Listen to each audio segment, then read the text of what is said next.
নমস্কাৰ সন্মানীয় বন্ধু বান্ধৱীসকল। আচ্ছা, আমি যেতিয়া টাবতে হওক, বস্তাতে হওক বা আন ধৰণে ঘৰৰ ছাদতে হওক যদি কিছুমান খেতি কৰোঁ বা ফুল ৰুওঁ, যিকোনো খেতি, পাচলিয়ে হওক, আন ধৰণৰ খেতিয়ে হওক বা ফুলেই হওক, যাৰ চখ আছে ফুলেও কৰে বহুতে। গতিকে এই সকলোবিলাক কৰিলে কিছুমান আমাৰ যোগাৰ লাগে। প্ৰথম যোগাৰটো হ'ল আমাৰ গোবৰ সাৰ, 2 নম্বৰ জৈৱ সাৰ। জৈৱ সাৰ বুলি ক'লে আমি পচন সাৰ বা আন ধৰণে বিভিন্ন পদ্ধতি আমি সাৰ তৈয়াৰ কৰি ল'ব লাগে বা খলি হৈ এইবিলাক যতন যদি ঘৰত থাকে তেতিয়াহ'লে আমি নাৰ্চাৰীলৈ সদায় দৌৰিব নালাগে। অন্ততঃ এবিধ পচন সাৰ, কেঁচু সাৰ, গোবৰ আৰু খলি হৈ যদি ঘৰত থাকে আপুনি আকৌ নিকিনিলেও হৈ যায়। এইখিনি মানে মূল যোগাৰ আৰু এইখিনি যোগাৰ থাকিলে আমি সুন্দৰকৈ যিকোনো ফুল বা খেতি বাতিয়ে হওক সুন্দৰ কৰিব পাৰোঁ। গতিকে এতিয়া গোবৰৰ মূল্য বহুত বা পোৱাও টান, কিন্তু আমাৰ সহজতে পোৱা এবিধ বস্তু আছে। আমি পচন সাৰ এটা সহজ পদ্ধতিত বনাই ল'ব পাৰোঁ। কেনেকৈ বনাই ল'ব পাৰোঁ? আমাৰ চৌপাশৰ যিটো চৌহদৰ বা বাহিৰতো সংগ্ৰহ কৰিব পৰা এবিধ বস্তু হ'ল শুকান গছৰ পাত। শুকান গছৰ পাত যদি আমি বেছিকৈ সংগ্ৰহ কৰোঁ, তাৰ পৰা এবিধ উৎকৃষ্ট পচন সাৰ তৈয়াৰ কৰি ল'ব পাৰি। একেবাৰে কম মানে খৰচ নায়েই আৰু, কেৱল গোটালেই হ'ল, মানে কম কষ্টত বনাই ল'ব পাৰি। আৰু সেইকাৰণে আমি যেনেকৈ 3-4 বস্তা তেনেকৈ সাৰ তৈয়াৰ কৰি লওঁ প্ৰতিটো ছিজনতে। গতিকে আমি কেনেকৈ তৈয়াৰ কৰি লওঁ সেই বস্তুবিধ আপোনালোকৰ লগত শ্বেয়াৰ কৰিব বিচাৰিছোঁ। প্ৰথম কথা হ'ল আমি এইটো এটা আধা বস্তা, ফুল বস্তা আছিল পাত ভৰাওঁতে। এইটো আমি ভৰাবৰ প্ৰায় 5 মাহমান হ'ল, 5-6 মাহমান হ'ল আৰু আমি এইটো ভৰাই থৈছিলোঁ, একদম সম্পূৰ্ণ ভৰাই দিছিলোঁ। তো এইটো পচন সাৰ হৈ পচি পেলাই এইটো এনেধৰণৰ হৈছে। বস্তাটো অলপ হেৰি হৈছে, এনেকুৱা ৰূপ পাইছে। এতিয়া চাওক, ইয়াত 2-এটা অলাগতিয়াল বস্তু থাকিব, আমি এইটো উলিয়াই দিম। এয়া চাওক, এইটো ৰূপ পালে। একো নাই ইয়াত, কেৱল শুকান গছৰ পাত সংগ্ৰহ কৰিছোঁ আৰু থৈ দিছোঁ। এতিয়া আমি এইটোৰ পৰা সাৰ কেনেকৈ পাম মই দেখুৱাই দি আছোঁ। আমি কেনেকৈ উলিয়াম, এটা সুন্দৰ প্ৰক্ৰিয়া আৰু অত্যন্ত দৰকাৰী। চাব, আমি যদি এতিয়া এইখিনি এতিয়া চালনীৰে, এখন পাতল চালনীৰে এনেকৈ চালি লওঁ,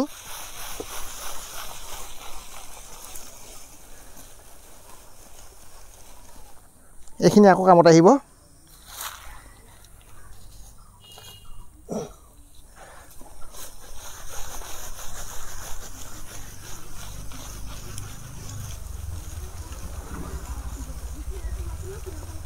দেখিছে 2-এটা অলাগতিয়াল বস্তু ইয়াত ওপৰত ওলাই গৈছে। ইয়াত নাৰিকলৰ বাকলি, সেইটো পচন হৈ এইখিনি যিখিনি ৰৈ গৈছে এইখিনি আমি অৱশিষ্ট হিচাপে ইয়াত ৰাখি দিলোঁ।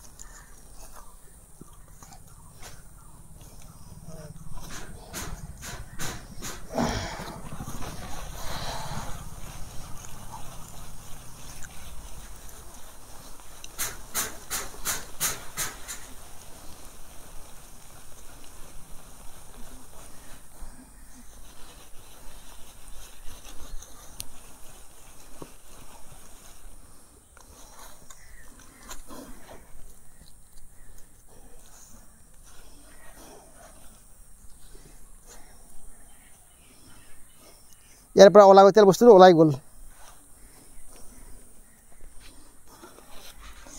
এতিয়া চাওক, এইখিনি কি সুন্দৰ গুৰি সাৰ হৈ গ'ল। এই সাৰখিনিৰ ইয়াৰ মানদণ্ড ইমান উন্নত, আপুনি যদি ইয়াৰ যিকোনো টাবত, আমি বস্তাতে হওক বা টাবতে হওক, যদি ইয়াক আমি আধা কিলো 1 কিলোকৈ মিহলাই লওঁ, তেনে যি বস্তু ৰুওঁ তাক সেয়ে হ'ব। ইয়াত নাইট্ৰজেন আছে, ফচফৰাছ আছে আৰু বহুত নিউট্ৰিয়েণ্ট আছে। নাইট্ৰজেনটো বেছিকৈ পায়। আৰু হাবি জংঘলৰ যিবিলাক অত্যন্ত ফৰেষ্টবিলাকত যিবিলাক গছ গছনি চেহেৰা ভাল হয়, এই 1 নম্বৰ এই গছৰ পাত সাৰেই। তাত কোনো সাৰ দিবলৈ নাযায়। গছৰ পাত প্ৰাকৃতিকভাৱে নিজে সৰে, নিজে পচে, নিজে সাৰ হৈ যায়। গতিকে সেই প্ৰক্ৰিয়াটোৱে আমি ঘৰত কৰিব পাৰোঁ। কেনেকৈ? যে গছৰ শুকান পাত আমি গোটাই ল'ব পাৰোঁ। গোটাই লৈ সুন্দৰকৈ আমি বস্তা এটাত ভৰাই লৈ কেনেকৈ ফিনিছ প্ৰডাক্ট বুলি যিটো কওঁ আমি, এইটো যদি আপুনি পলিথিনত ভৰাই বিক্ৰী কৰিব পাৰি। এইটো খুব বেছিকৈ কৰিলে ইয়াৰ মানদণ্ড এনে ঘৰত কৰি ল'লে বহুত বহুত ওপৰত। আপুনি যিকোনো খেতি কৰিলে হ'বই। এইটো সুন্দৰ বস্তু। এইটো চাওক, অলপ কষ্ট কৰিলে হয়, খৰচ একোৱেই নাই। আচ্ছা, আমি এইটো এই পৰ্যায়টো কেনেকৈ বনালোঁ, কেনেকৈ হ'ল, মই সেইটো শ্বেয়াৰ কৰিব বিচাৰিছোঁ। প্ৰথম কথা হ'ল, ইয়াত একো নাই জটিলতা। প্ৰথমতে আমি ভাল এটা বস্তা ল'ব লাগে। সেই বস্তাটোত আমি চাওক, আমি আগতে ভৰাই থৈছোঁৱেই। আমাৰ আধাতকৈ বেছি ভৰাই থোৱা আছে এইবিলাক পাত। আৰু পাতটো হেঁচি হেঁচি ভৰাব লাগে। এনেকৈ হেঁচি হেঁচি ভৰাব লাগে। এতিয়া আমি আকৌ অলপ ভৰাম। এনেকৈ শুকান পাত গোটাই আমি ভৰাই দিলোঁ। এনেকৈ ভৰাই দিলোঁ। ভৰাই পেলাই আমি মুখখন টাইট কৰি বান্ধি পেলাম।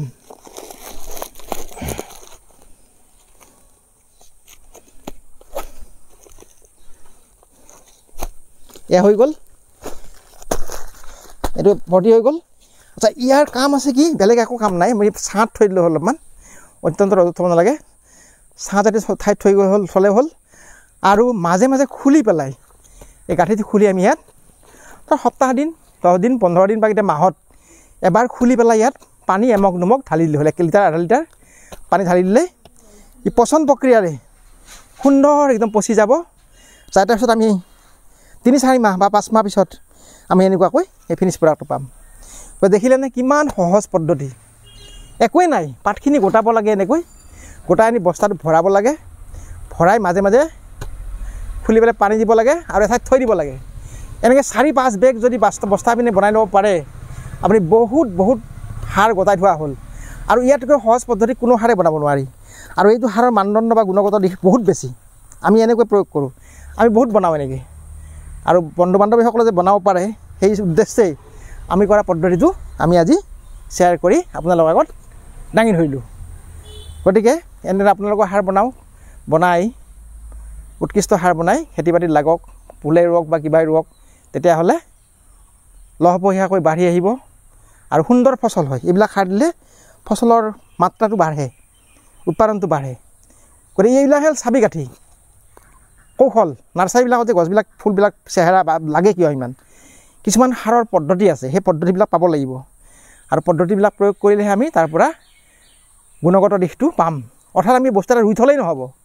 সিহঁতক উপযুক্ত খাদ্য দিব লাগিব আৰু যত্ন ল'ব লাগিব। গতিকে সেই যত্ন লোৱাৰ যিটো কৌশল বা কিটিপ, কিছুমান ভিতৰুৱা বস্তু থাকে, সেইটো আৰু তাৰ পৰা জানি লৈ, শিকি লৈ, বুজি লৈ যদি প্ৰয়োগ কৰোঁ, আমি নিশ্চয় সফলতা লাভ কৰিব পাৰিম। গতিকে বন্ধু বান্ধৱীসকল, সকলোৱে ঘৰত এনেকৈ বাগান তৈয়াৰ কৰি ল'ব পাৰে। কেৱল এইখিনি যতনাই ল'লেই হ'ল। আৰু এইটো যতনাটো সকলো ঘৰত থাকেই। শুকান গছপাত পেলাই দি জুই লগাই দিব নালাগে। জুই লগাই দিলে ছাইখিনি কামত আহে, কিন্তু ছাইটো বহুত কমি যায়। কিন্তু ছাইতকৈও এইখিনি বেছি উপাদান, বেছি মূল্যৱান হয়। সেইকাৰণে গোটাই মেলি, গছৰ পাত জংঘল বুলি নাভাবিব, কিন্তু অত্যন্ত মূল্যৱান বস্তু। গোটাই মেলি সদায় গোটাই থৈ থৈ থৈ বস্তাত ভৰাই থ'ব। থৈ এনেকৈ সাৰ বনাই ল'ব। তেতিয়া আপোনাৰ এটা খেতিৰ বাবে উপযোগী পদাৰ্থ তৈয়াৰ হৈ গ'ল, যিটো অত্যন্ত উপযোগী। গতিকে বন্ধু বান্ধৱীসকল, আমি আমাৰ প্ৰক্ৰিয়াটো দেখুৱালোঁ। তাৰপিছত শেষত চালনীৰে চালি দিলে এইটো যিটো ওপৰত ওলাই গ'ল, জাবৰি টাইপৰ বা দখৰা, সেইটো কামত আহিব। সেইটো টাবৰ লগত মিলাই ল'লে, মাটিৰ লগত মিলাই ল'লে সেইটো উৎকৃষ্ট হয়। এনেকুৱা এখন চালনীৰে চালি ল'ব লাগে। মই দেখাই দিলোঁ কেনেকৈ চালিব লাগে, বা চালে কেনেকৈ জানে, সেইটো এখন চালনী থাকিলে হ'ল। গতিকে ইয়াৰ উপকৰণো অত্যন্ত সহজ। মেইন হ'ল গছৰ পাতখিনি গোটাব লাগে, এটা বস্তা লাগিল আৰু এখন চালনী, আৰু একো দৰকাৰেই নাই। গতিকে অলপ শাৰীৰিকভাৱে পৰিশ্ৰম কৰিলে এইখিনি সাৰ সহজে বনাই ল'ব পাৰি। গতিকে এয়াই আজি আমাৰ ক'বলগীয়া। কেনে পালে, কি দেখিলে, মন্তব্যৰে উপকৃত কৰে বুলি আশা ৰাখিলোঁ। ধন্যবাদ।